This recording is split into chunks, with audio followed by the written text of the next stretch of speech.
Scumbag. Yeah. Dan Mitre is awesome.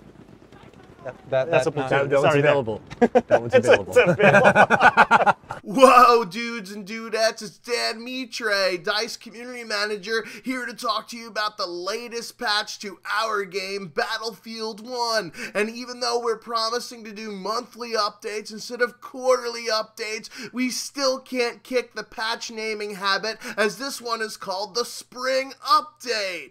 Anyways, we're bringing some cool new shit to Battlefield 1 that badly needs more content, like Platoons, rent-to-server updates, 4 new guns, new ribbons, and dog tags. Okay, so it's more like shit that either should have been in the game in the first place or were just easy palette swaps. Bummer, bro. We rebuilt the platoon system from the ground up because apparently the system sucked before because it was in Battlelog, even though Battlelog has more functionality than the companion app that replaced it. Total downgrade, homie. Platoons are now on a per platform basis, unlike the past iteration, and you can be a member of up to 10 different platoons, but can only be the general or creator of one of them. There's other member ranks which are gnarly and can access some of the platoon features unless you're a private. Then you get yelled at by everyone. What a trip.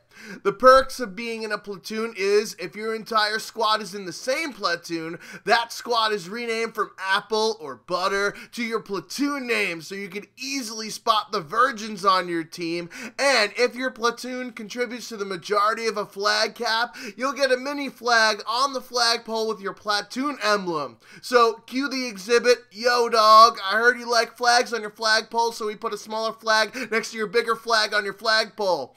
Anyways, there's no restrictions on duplicate platoon names, so if you want to get rid of imposters, then take a number and EA support will be happy to ignore you. Oh, and for your convenience, platoon members can totally join your sesh just to annoy people, like that brilliant design aspect of the Xbox One. It's not following, it's stalking. And since platoons are as useful as fallopian tubes on a lesbian without private rented servers, we made them go together like love and marriage. You know, that TV show you weren't allowed to watch when you were a kid. In addition to password protected servers, you can now give your badmin privileges to multiple people so you can have more dicks in your server. Lowered the starting player count from 20 to 6 because boosters still don't even have 6 friends, let alone 20, so this won't change much. And map voting is now on by default in both private and public servers. We still don't have all the different features that were available in previous games, like chat filters, auto balancing, and restricting cheese items, but chill out, man, we're working on it, despite there being no excuse in terms of having done other things for this game and not in previous ones. Also, in terms of the new hotness, we're releasing 4 new weapons. Well, they're not actually new, they're variants of the current level 10 weapons. The Hellregal Defensive with a 120 bullet magazine for an assault class SMG, which is more than any other LMG in the game, including the Huot Optic, which is the new LMG containing a sight and a grip, but only 26 bullets per clip. The Selbalaster 1906 Sniper, because those iron sights were worse looking than Heidi Montag's boob job, and a Martini Henry Sniper variant, so now it's almost worth using due to the scope in spite of the single bullet clip size. You'll have new assignments to unlock these weapons, so have fun playing outside your normal playstyle for a while. Hey, that rhymed. Sick. We also have 19 new ribbons to help you get to Brian's 37 pieces of flair, and some dope new dog tags shown here. Lastly, on new features is the ability for medics to do revive spotting, just so that the idiot on your team doesn't hold skip while you're almost at his stupid dead ass. You could spot the corpse before bringing it to life like an Evanescence song, and hopefully he won't skip the revive. You know, this whole situation could have been avoided had there not been a skip revive button in the first place. Anyways, on to the fixes and tweaks. Instead of nades magically showing up in your pocket like you're happy to see me, now there are timers on each type of nade to reduce the spam, and will only be resupplied once you get near an ammo crate, which we already know is damn near impossible because support players never drop ammo. Those fucking jerks. To also combat Nadal Field 1, we added time time to the throw delay and the fuses, reduced the outer blast radius of most of the nades, and made incoming suppression increase your resupply time.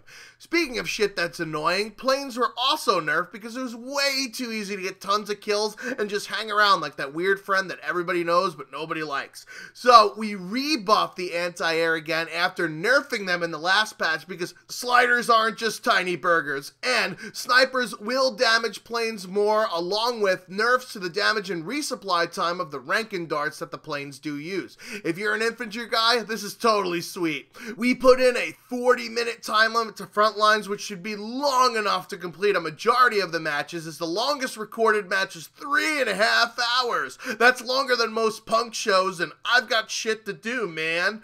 The real reason why we're limiting the game time isn't because you crazy Battlefielders want a shorter game, because we all know you guys ain't got shit to do, but because our beepity bops on the back end would crash harder than Paul Walker trying to record all of the data for the matches to see how our weapon balance was doing.